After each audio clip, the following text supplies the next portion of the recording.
Hey everybody, it is I Hellgear, and it's time for some Snoopy Town Q&A. This is essentially as it sounds. I take questions from the multiple Snoopy's Town Tale and Charlie Brown communities that I frequent and answer them in regards to this game. So, thank you guys for asking these questions, and here we go. Before I go into the round rapid fire, I just want to go through the obvious stuff that I get asked a lot. I've been playing Snoopy's Town Tale since January of 2017. So that's roughly 6 years. And I've transcended, what is it? Two different tablets that both run on Android when it comes to this. And a cell phone that ran on Android.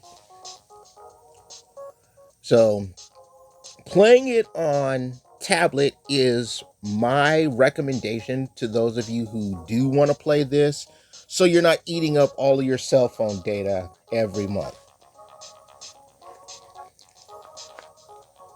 In addition to that, I also wanted to say that there's a lot of things that goes on, especially when it comes to these communities. There are a lot of communities that I go to. I don't talk about much about them, but I dip in every now and again, asking and answering questions. So let's get into the current questions out the gate. The first question, after that wonderful roundabout, is who's my favorite Charlie Brown's character? I think I've answered this before, but I'm going to go with Franklin. And the thing about Franklin is, unlike most of the other characters in the game, there's no real negative skew towards him. And what I mean that is when you look at some of the other characters in the game, they have some askew to them, like Lucy being too crabby, Linus with the security blanket, Snoopy being human, you know. But there are no negative traits to Franklin. Next question. One of the hardest things to do in this game is get the gift boxes. So, how do I get some more gift boxes if I haven't managed to get the amusement park stuff? So let me scroll over to my amusement park section just to do a little housekeeping on what people are talking about here. Now, the amusement park section, when this came in as an update, brought all these different rides. And these rides will give you various gift boxes, which respawn every 6 hours. One of the ways that you can get extra gift boxes, and the main one, is by completing orders.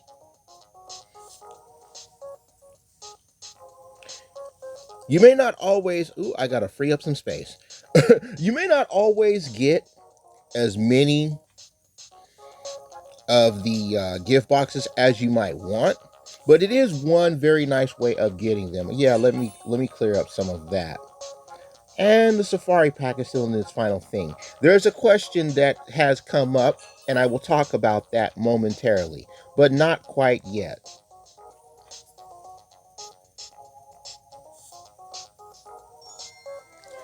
You may not always get a lot of gift boxes by completing orders, but between completing orders and leveling up, those are your two primary ways of getting gift boxes. A secondary way of getting gift boxes, if you don't have the amusement rides, are through your friends. When your friends give you stuff every day, you'll get like coins, Beagle Bucks, gift boxes. It's completely at random what you'll get each time and what you'll give to your friends each time. So keep that in mind as you go through. Now, when you do get enough money to get some of these amusement park rides and you want to put them in your town, remember they respawn after 6 hours. Some of these rides, like this particular Halloween Ferris wheel, came through an event. So every now and again, you'll see during an event, they'll have some amusement park ride that'll give you some gifts. So stay out on the look for them. The next question revolves around these gift boxes. Now, sometimes when it comes to these gift boxes, and the big question is, what is the deal with these gift boxes? These gift boxes, which are scattered throughout your town sporadically and in various numbers, will usually give you a couple of things. Mainly, they'll give you coins. Sometimes you'll get items. Sometimes you'll get some of those good Beagle Bucks.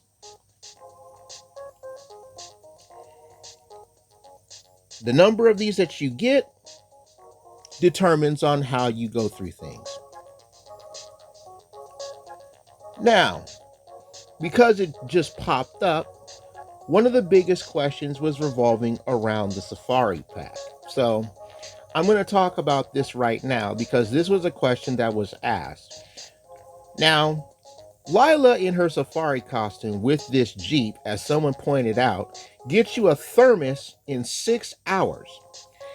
And the question was, what's the point of getting this when you get the thermos from the Jeep and the task every 6 hours, but she has a task herself that gets you a thermos every 20 minutes?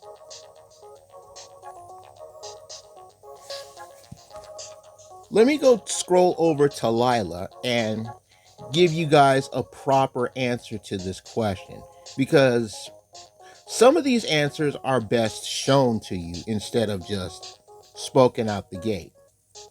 There's also a question revolving around all of the characters too, but I'll get to that in a bit.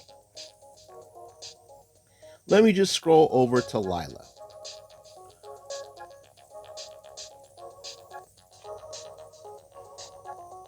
Now let's go about what was talked about here.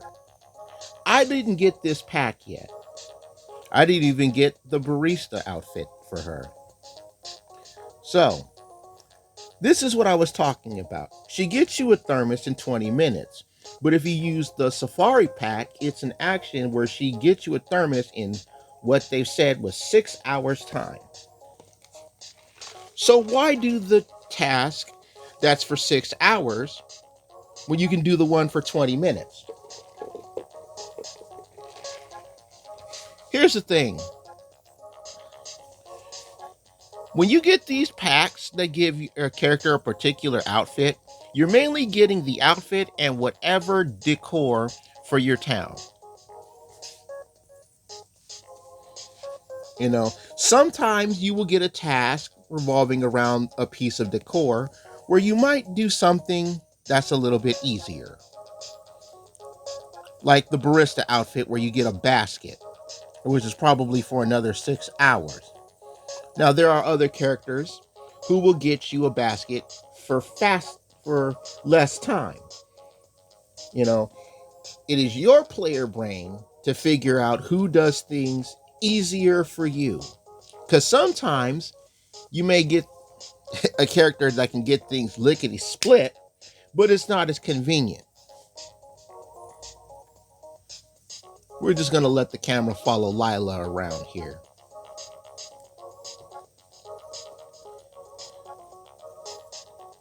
The next question revolves around the packs.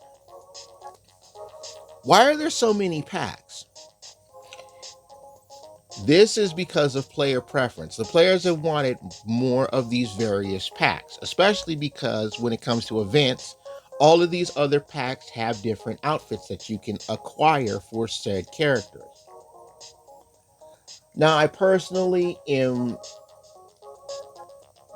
The jury's out in my personal opinion about these outfits and stuff, because there are some pros and some cons to these outfits and these packs.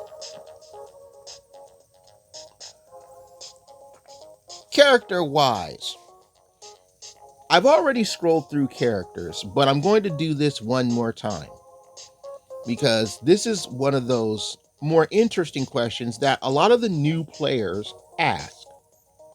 Why is it that when I go through these characters,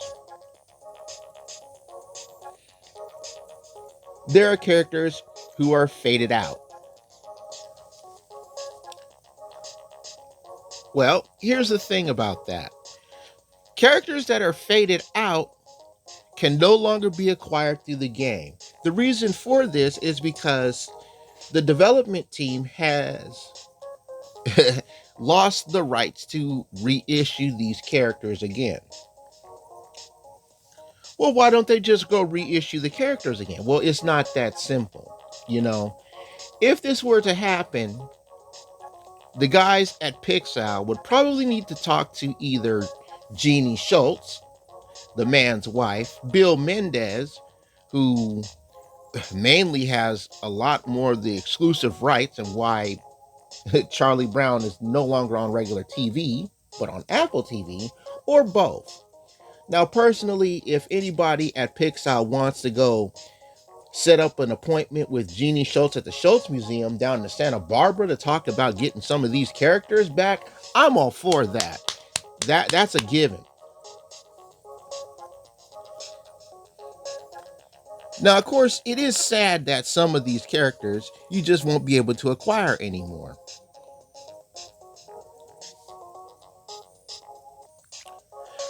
Dolores, Truffles, Rover are just three of the characters that Pixar no longer has the rights to redistribute. And it's sad in a way, because it would be nice for some of you newer players to acquire these characters, especially for the stuff that you've missed. Farron is also one of these characters, as is Mimi. Again, since these characters' rights to be used are no longer active by the Pixar development team, we can't get these characters for all of the newer players. But everyone else that is available to the game is fair thing. As you can see, in the 6 years that I've been playing, I have pretty much the full cast. Some of us folks have also wondered where certain characters come from. The characters that you see in this game mainly revolve around the comic strip, with a few exceptions. Mimi is one of these exceptions. She actually comes from a cartoon special called It's the Best Birthday Ever, Charlie Brown. Or at least I think that's what it's called. Essentially, it's the one where Linus's birthday is coming up. And it gives us one of the greatest montages and one of his funnest little tasks, rollerblading Linus. He runs into Mimi during this animated feature.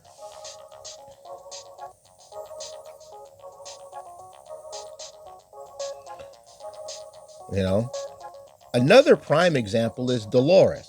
Now, Dolores was actually one of the rarest characters out there, and I didn't even know much about her until researching.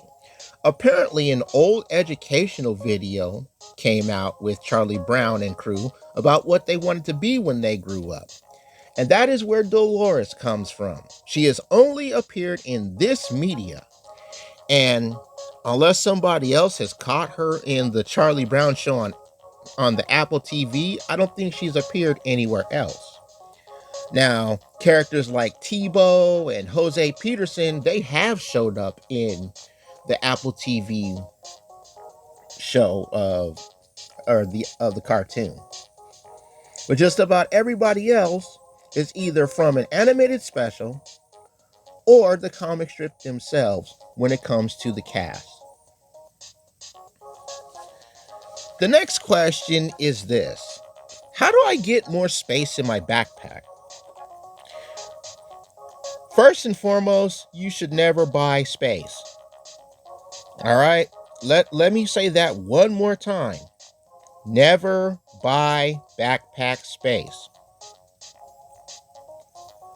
If you're going to get more backpack space, do it in a couple of ways. One, as you can see in the inventory, you can collect certain items to expand your inventory.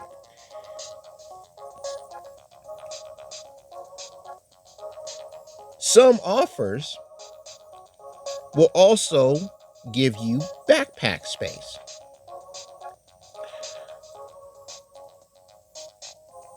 As you can see, this pack, alongside everything else, will get you 30 more spots in your bag. If you've been paying attention to events on the booster course path, I'm mixing up things. This is not Mario Kart. This is Snoopy Town. Like the gold pass for events, getting to certain tiers will also get you more backpack space, and that is permanent backpack space. Someone also said that you could level up to get more backpack space, but I can't confirm that as I'm pretty much high up there on levels. The next question is, what is the current max level of Snoopy's Town? Well, up until the Valentine's Carnival, the apparent max level is 109. There have been some players who've reached 110, and one person who's been reaching level 111, but on doing things drops levels. I've only had one glitch where I've lost levels but stacked out. If you have any level discrepancies, contact customer support. They are very, very helpful.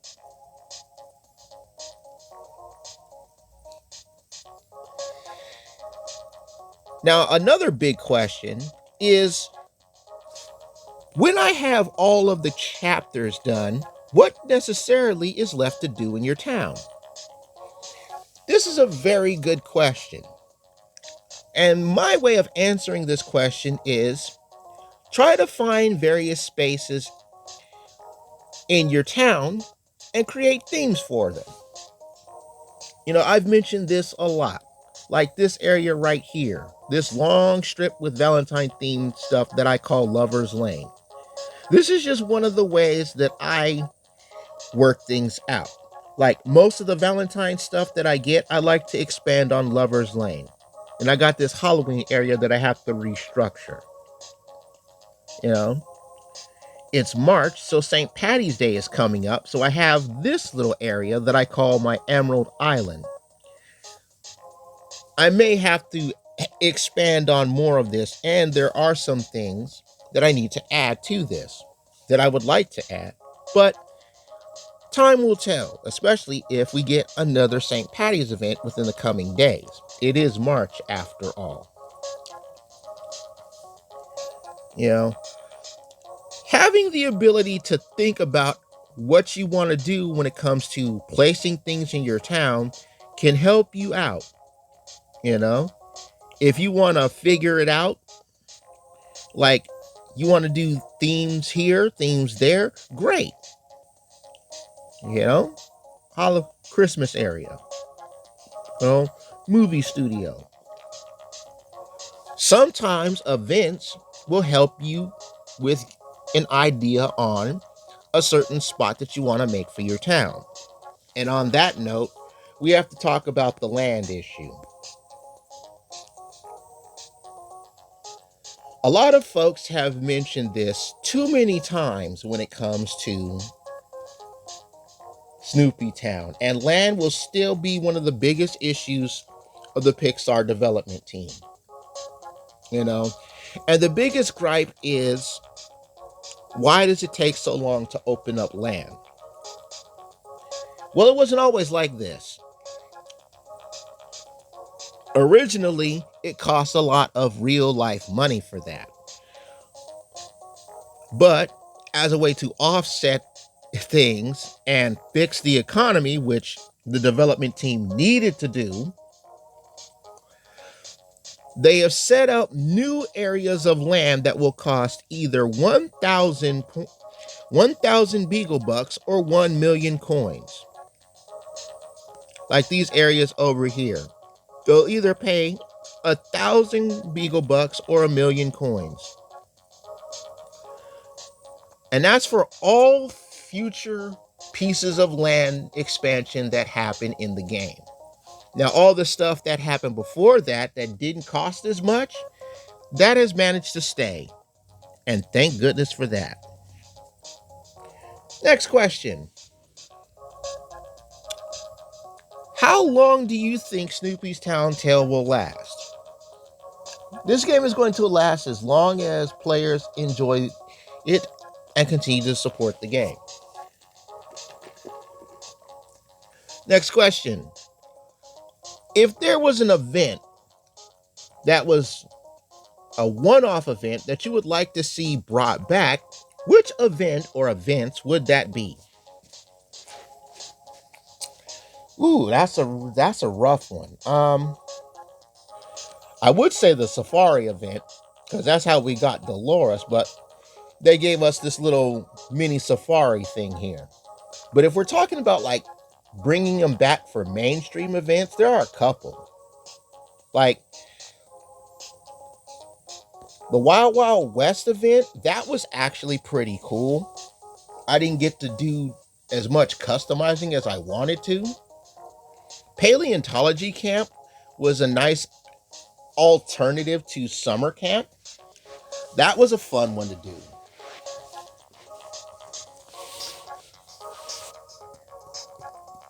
There's one more, but I can't think of it right now.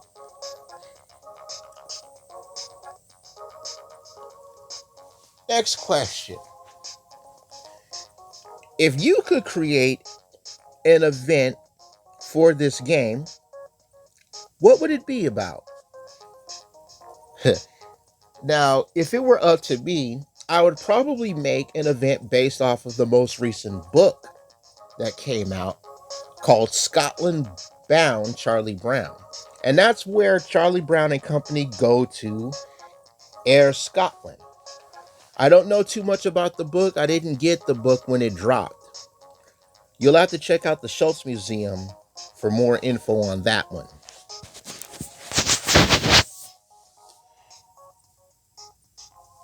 Next question, since we're on the subject of the events, do you think that the event system will be as good as it once was? Honestly, no, it won't. It just won't. This game has reached a point where it's gone down the path that I talked about and left as suggestions not to go down the path. And, the rabbit hole has been collapsed already. Next question. Was the event system always this structured? The answer is no. When events began, back in the early parts of the day, you would have an announcement. And you see this area over here with all these bushes? Depending on the event, that area would have like some form of decal. Like for Valentine's Day would have like a love train or something like that. And then you'd have a little thing on the bottom that showed you the end prize. And you had to collect certain things to get this end prize. And you had to clear the missions, quests for this.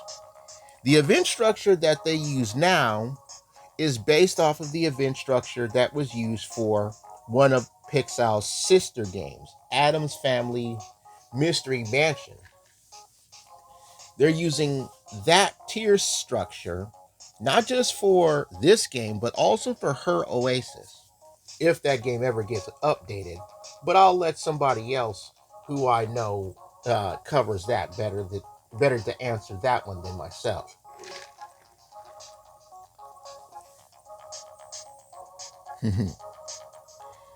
Next question. Do you want a new chapter? No. Honestly, no. And the problem with a new chapter, as great as it is to have the idea on paper for a new chapter, one, what would it be about? And two, where the hell would you put it? I mean, no disrespect when I say that, but seriously, where the hell would you put it? You know, players still have issues with land as it is. So, placing a chapter somewhere where a player already has land might conflict with how they've structured their town. I learned that the hard way with the circus. The circus.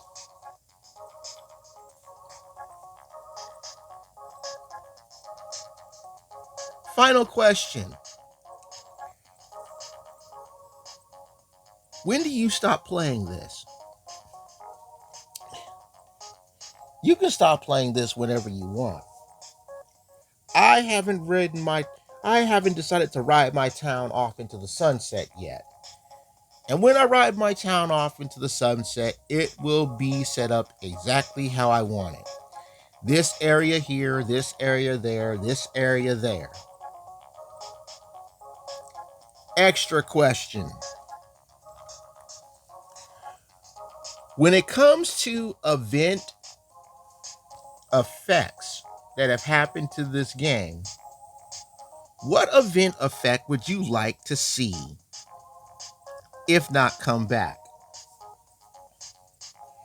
This goes back to one of the past events at camp. This was years ago, and this was also when they debuted Joe Agate. Now, this particular year at camp, it rained. And what the team did at the time, and the tablet I had at the time couldn't handle it, was, you know how you see the town just like regular sunny day, right? Well, during that rainy year at camp, it actually rained in the town. And it wasn't just rain in the town. When you looked at the town, it would be like you were looking outside your window on a rainy day. Some of it was a little bit fogged up, and you could also see the rain come down. You know, some players have talked about and even left this suggestion to the team, if we could have effects like this return, like it being nighttime for Halloween, or it would snow during a Christmas event. You know, these sorts of things. And as cool as it was to have a rainy year at camp, and that still made it as memorable as that, I mean, none of the camp years have been able to compare to that, because it actually, and it literally changed the town. That's all the Q&A time I have for today. Thank you guys for all of your questions. Feel free to ask more questions, because, I'll be answering them. But for now, I take my goose from the oven because I'm done. Bye-bye, everybody. Bye-bye.